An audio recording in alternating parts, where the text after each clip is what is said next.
Okay.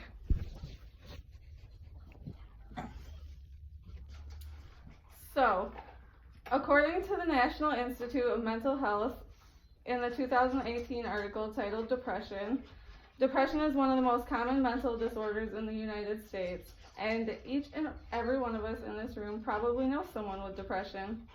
It can come in all sorts of forms, open for everybody to see, or hidden within the mind.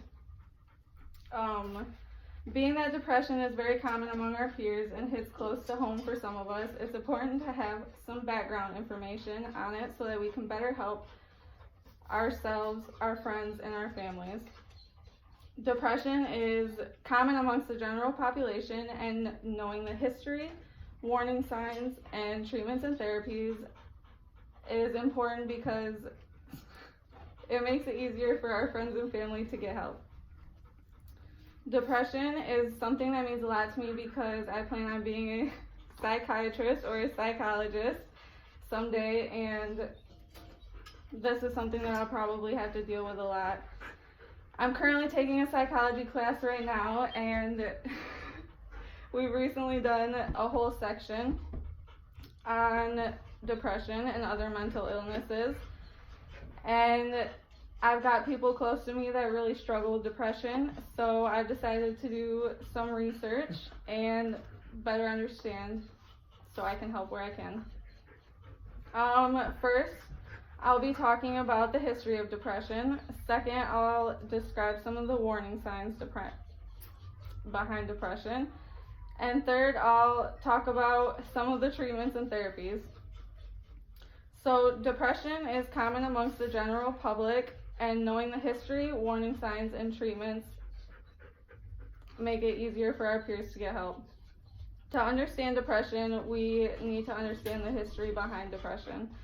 Despite what we have believed as children, the brain controls emotions, not the heart. The Harvard Health Publishing Journal by the Harvard Medical School claims in their 2019 article titled What Causes Depression?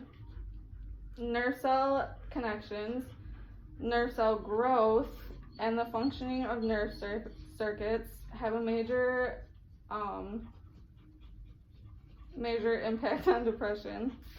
It's also been stated that the hippocampus, which is involved in the formation of memories, along with playing a role in learning and emotions, is often smaller in people with depression. Genes also play a huge role in depression. Prior to the 19th century, depression was something of the unknown.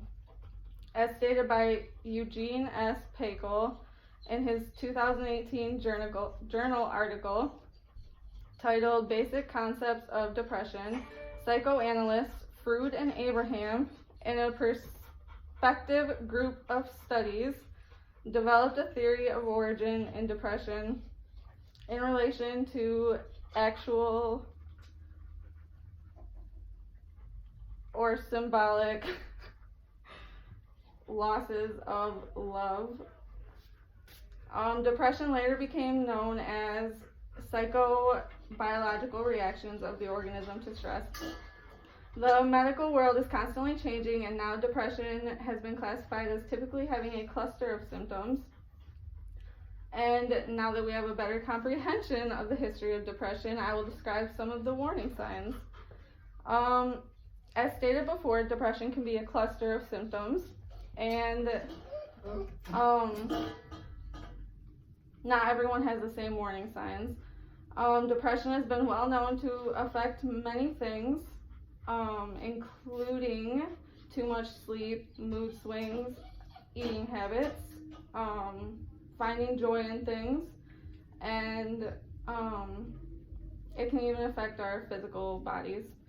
The Mayo Clinic staff states in their 2018 article titled Depression, although depression may occur only once during your life, people typically see many signs and have multiple episodes. And now that we've explained some of the warning signs of depression, I will share some of the treatments and therapies. Once diagnosed with depression, it's important to seek help. Medications like antidepressants are available and are there to treat the symptoms of depression. As stated by the previous article by the Mayo Clinic, inherited traits play a role in how antidepressants affect you. Another option for treating depression are different types of therapies, and both the Mayo Clinic and the Harvard Health Publishing Journal state that psychotherapy is one of the most common and beneficial therapies. So, first I explained some of the history behind depression, and then I explained some of the warning signs of depression, and I also touched on some of the treatments and therapies of depression. And I hope we can all learn that depression is common amongst the general public, and knowing some of the warning signs, the history, and the treatments and therapies will be helpful and beneficial in helping our peers get better health. Like the National Alliance on Mental Health says in their 2017 website article, titled Depression, Early Detection, Diagnosis, and Treatment Plan consisting of medication and psychotherapy and a healthy lifestyle choice will make it easier for people to get better. Thank you.